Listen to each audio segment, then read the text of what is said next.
मती रचित सुसमाचार अध्याय 21। यरूशलेम में विजय प्रवेश।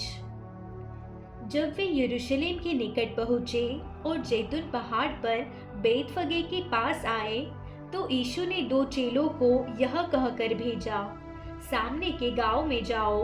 वहां पहुंचते ही एक गधी बंधी हुई और उसके साथ बच्चा तुम्हें मिलेगा।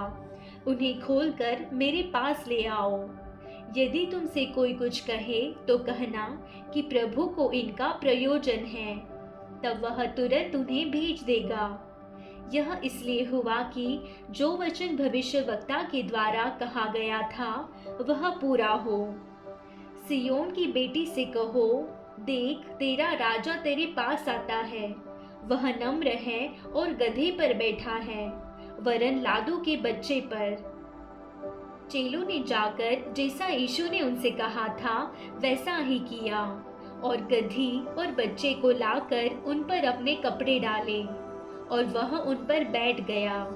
तब बहुत से लोगों ने अपने कपड़े मार्ग में बिछाए और अन्य लोगों ने पेड़ों से डालियां काटकर मार्ग में बिछाई। जो भीड़ आगे आगे जाती और पीछे पीछे चली आती थी, पुकार पुकार कर कहती थी, दाऊद की संतान को होशाना। धन्य है वह जो प्रभु के नाम से आता है, आकाश में होशाना। जब उसने यरूशलेम में प्रवेश किया तो सारे नगर में हलचल मच गई और लोग कहने लगे, यह कौन है? लोगों ने कहा, यह गलील के नासरत का भविष्यवक्ता यीशु है। मंदिर से व्यापारियों का निकाला जाना।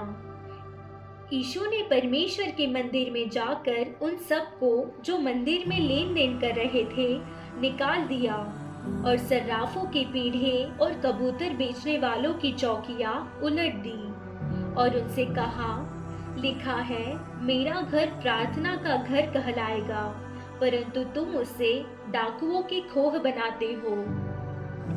तब अंधे और लंगड़े मंदिर में उसके पास आए और उसने उन्हें चंगा किया। परंतु जब प्रधान याजकों और शास्त्रियों ने इन अद्भुत कामों को जो उसने किए और लड़कों को मंदिर में दाऊद की संतान को होसाना पुकारते हुए देखा, तो वे क्रोधित हुए और उससे कहने लगे, क्या तू सुनता है कि ये क्या कहते हैं? यीशु ने उनसे कहा, हाँ, क्या तुमने यह कभी नहीं पढ़ा? बालकों और दूध पीते बच्चों के मुंह से तूने अपार स्तुति कराई। तब वह उन्हें छोड़कर नगर के बाहर बैतनिय्याह को गया और वहां रात बिताई। फल रहित अंजीर का पेड़। भोर को जब वह नगर को लौट रहा था तो उसे भूख लगी। सड़क के किनारे अंजीर का एक पेड़ देखकर वह उसके पास गया और पत्तों को छोड़ उसमें और कुछ न पाकर उससे कहा, अब से तुझ में फिर कभी फल न लगे। और अंजीर का पेड़ तुरंत सूख गया। यह देखकर चेलों को अचंभा हुआ और उन्होंने कहा, यह अंजीर का पेड़ तुरंत कैसे सूख गया?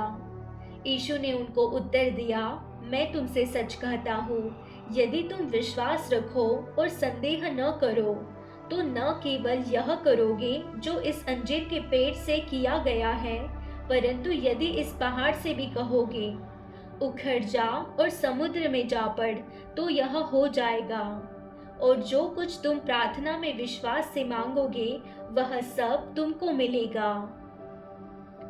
यीशु के अधिकार पर प्रश्न। वह मंदिर में जाकर उपदेश कर रहा था तो प्रधान याजकों और लोगों के पुरनियों ने उसके पास आकर पूछा, तू ये काम किसके अधिकार से करता है और तुझे यह अधिकार किसने दिया है? यीशु ने उनको उत्तर दिया, मैं भी तुमसे एक बात पूछता हूँ, यदि वह मुझे बताओगे तो मैं भी तुम्हें बताऊंगा कि ये काम किस अधिकार से करता हूँ। यूहन्ना का बपतिस्मा कहाँ से था, स्वर्ग की ओर से या मनुष्य की ओर से?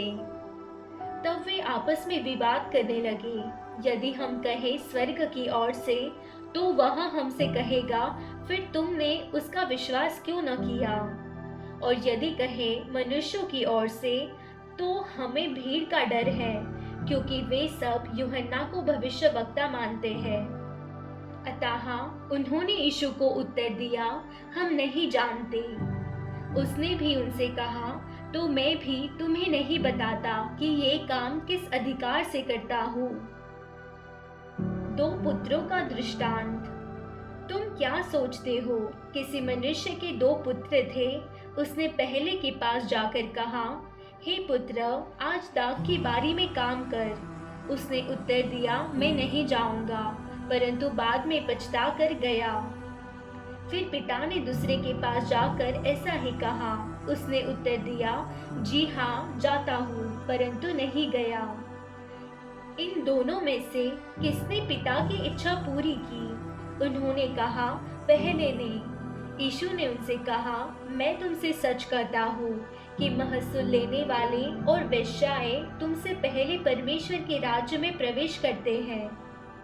क्योंकि यूहन्ना धर्म का मार्ग दर्शाते हुए तुम्हारे पास आया और तुमने उसका विश्वास न किया, पर महसूल लेने वालों और वेश्याओं ने उसका विश्वास किया। और तुम यह देखकर बाद में भी न पछताए कि उसका विश्वास कर लेते। दुष्ट किसानों का दृष्टांत। एक और दृष्टांत सुनो। एक गृहस्वामी था जिसने दाख की बारी लगाई, उसके चारों ओर बाड़ा बांधा, उसमें रस का कुंड खोदा और गुम्मट बनाया, और किसानों को उसका ठेका देकर परदेश चला गया। जब फल का समय निकट आया तो उसने अपने दासों को उसका फल लेने के लिए किसानों के पास भेजा। पर किसानों ने उसके दासों को पकड़ के किसी को पीटा और किसी को मार डाला और किसी पर पथराव किया। फिर उसने पहलों से अधिक और दासों को भेजा और उन्होंने उनसे भी वैसा ही किया। अंत में उसने अपने पुत्र को उनके पास यह सोचकर भेजा कि वे मेरे पुत्र का आदर करेंगे। परंतु किसानों ने पुत्र को देखकर आपस में कहा, यह तो वारिस है, आओ इसे मार डालें और इसकी मिरास ले ले। अतः उन्होंने उसे पकड़ा और दाख की बारी से बाहर निकालकर मार डाला। इसलिए जब दाख की बारी का स्वामी आएगा तो उन किसानों के साथ क्या करेगा? उन्होंने उससे कहा, वह उन बुरे लोगों को बुरी रीति से नष्ट करेगा और दाख की बारी का ठेका दूसरे किसानों को देगा, जो समय पर उसे फल दिया करेंगे। यीशु ने उनसे कहा, क्या तुमने कभी पवित्र शास्त्र में यह नहीं पढ़ा? जिस पत्थर को राजमिस्त्रियों ने निकम्मा ठहराया था, वही कोने के सिरे का पत्थर हो गया। यह प्रभु की ओर से हुआ और हमारी दृष्टि में अद्भुत है। इसलिए मैं तुमसे कहता हूँ कि परमेश्वर का राज्य तुमसे ले लिया जाएगा और ऐसी जाति को जो उसका फल लाए दिया जाएगा। जो इस पत्थर पर गिरेगा वह चकनाचूर हो जाएगा, और जिस पर वह गिरेगा उसको पीस डालेगा। प्रधान याजक और फरीसी उसके दृष्टांतों को सुनकर समझ गए कि वह उनके विषय में कहता है, और उन्होंने उसे पकड़ना चाहा, परंतु लोगों से डर गए, क्योंकि वे उसे भविष्यवक्ता मानते थे। आमीन।